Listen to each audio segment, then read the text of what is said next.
Gusto ako ang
Nagbanin ko sa kumiyaan, nakatrabaho ko, umaan ang trabaho dito. Then, nakasunod, oo, trabaho mga nakasisto na, nagbanin, like Friday and Sunday na ang sunod sa trabaho. Pero gagawin sweldo. Then, pagkauman ato, ang kung saan pinita ko nagkagusto ko ko ano niya. Tapos, dito na nagsunod, before ato, murag ipadang ko pa ko ato naay umabot nga, nakuha problema sa ako nga. Pero wala na ako wala na ko siya di mind. Pagkauman ato is, mawali siya akong ginaingon karon nga.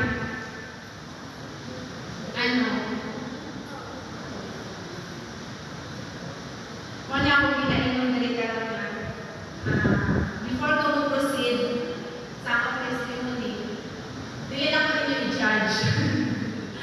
Because ako mga umalit sa una is mo na ang nakahatag sa ako o paglaang karon. So, mo ni siya na-buntis ko sa yung I was 18 years old lang. Then siya murag 45. Yes. After ato is, kana, isolo lang ko ang pagbuntis since na siya sa barko. Wala na kabalo ang parents. Ang ako ang kita na akong ikuyan, ang ako ang pinsan, wala kay balo. Dili nagsugod kana nahimo kong suicidal. Katulong ko pa beses nga ako ang binuhat ng suicide. Pero wala na dayon, may nga naman. Kaya nakaluwas na ako. Ang Bible na dyan. When I got pregnant, bisolo na pa wala ka nibalo, ang ako ang parents. Subukan sa ako ang part, kaya ako ay isa sa Manila. Nabuntis during my pregnancy, third month na to siya, nagsakit ko, nagkaroon ako ng chickenpox. So, kato di ako nakapalibalaw na, na di na siya sakit, nakukay siyang effect sa fetus. Wala ko yung check-up ato kaluhadlon ko. Nakapa-check up ako sa una, 6 months na ako ang iyan. Pagkawan nato sa atong during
pwede ana. So ako ang 3 months, ang ako ang 4 months, going to 5 months na ako ang tiyang ato. Wala ka dyan na kanibalo mabuntis ko. Wala dyan na yun magkay. Kaya ko siguro mas payat ka sa oras ng siya. So wala dyan kanibantay. Pero pagbuntis ng good, wala yung sikreto nga. Dilit ma, dunya, pero ako ang dyan ang tiyan. So ano ako ang coordinator. Yan sa ako ba? Yun ang dyan na ako siya. Before na mag-iban buntis ko. Kay January first month sa kutiyan. February dapat magpa-medical ni Ana sa ang work, second contract na ako. Pero wala ako na pa-medical kaya anak ko, okay lang ako, mas sayang ka. Sayang ang part ng ako ni Bayan. So, sige, okay, go. Wala ko na, akong ginunahan ako ko, sir, ano din ako, sir, gusto ko lang po mag-resign sa work ko. Sabi niya, bakit daw gusto ko mag-resign, bago lang ako ng permanent contract. Dito ko, doon ako nagsabi.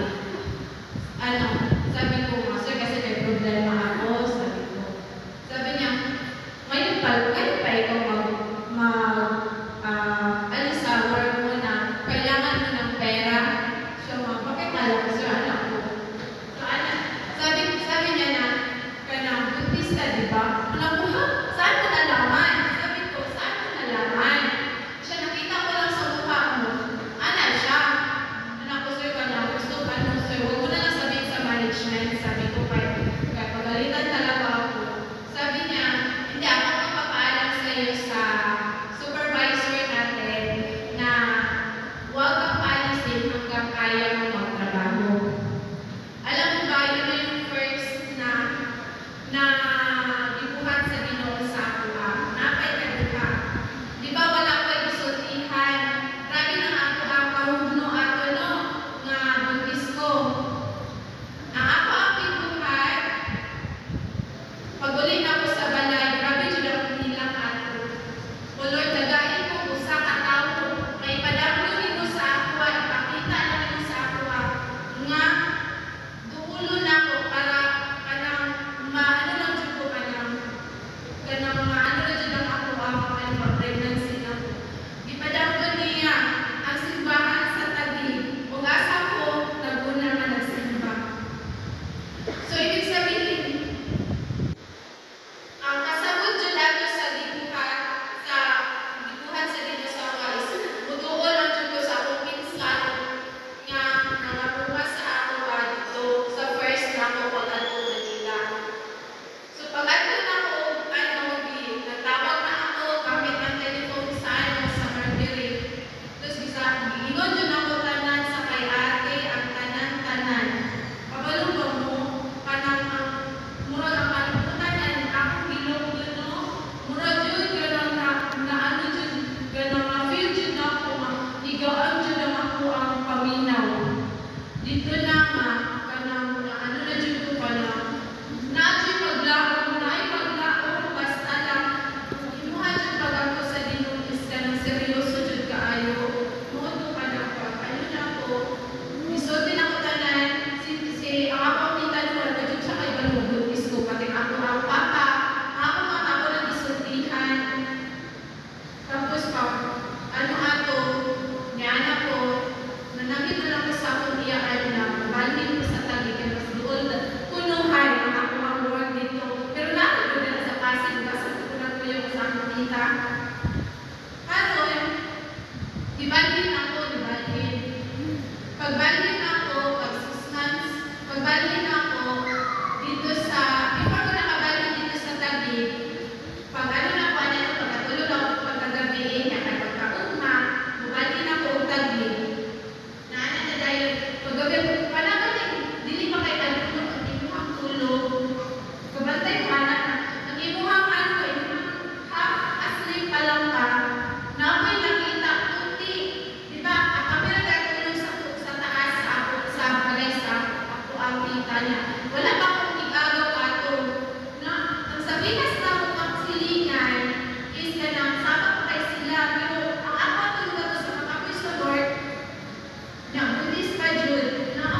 Iwalay ni ato.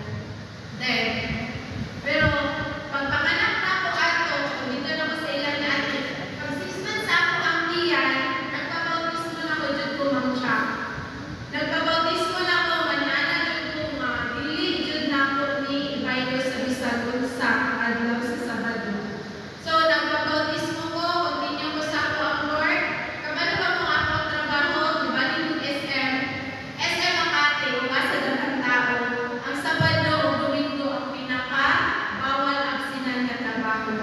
Pero since kay gamit yung ulo, wala dyan ako siya ginasudlan o Sabado. Kabalo ba mo ang sa akong ginabuhan? Mawala ako na out. Ang po lang dyan.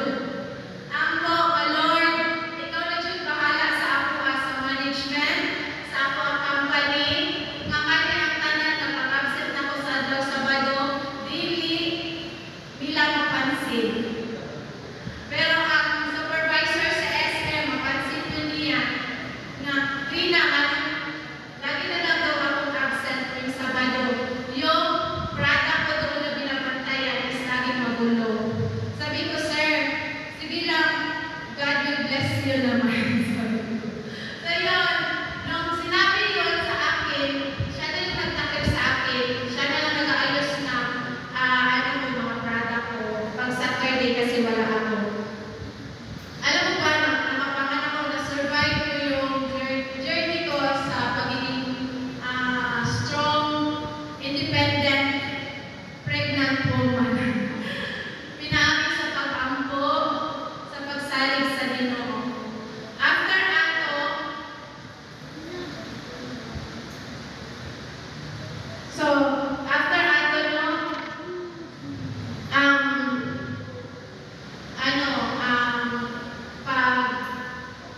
ano na po, ni Arnold dito sa Amuha ka, dinala sa kumama ako ang anak, pag-abot niya ang 9 months ka na si Wesley, dinala niya sa Amuha.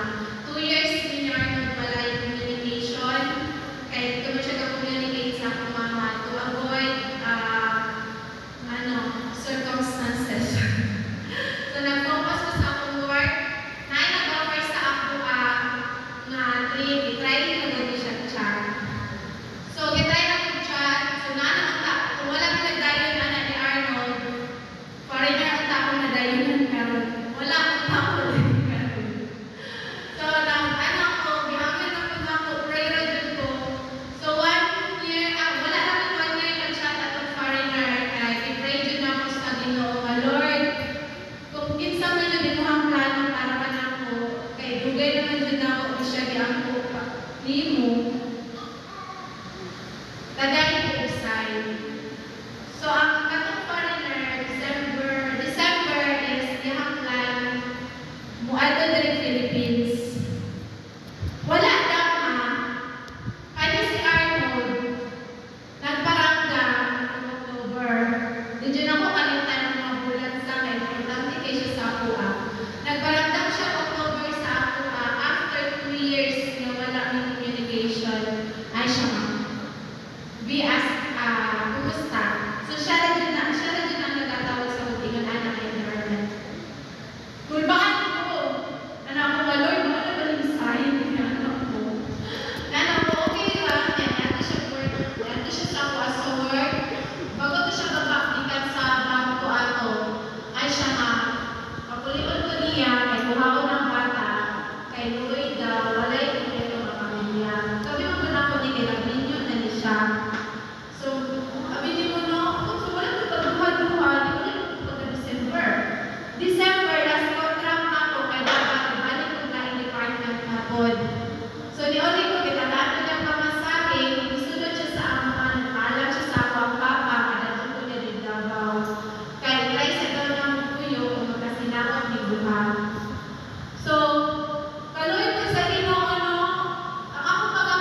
adlaw.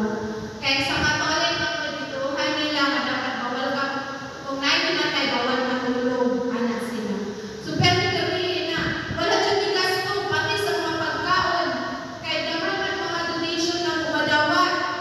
Naku grabe jud ka maayo ang Ginoo. Kay kana na mga expenses no siya jud ang nag-provide tanan. Basta salig lang din sa iya ha. Wala jud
painful.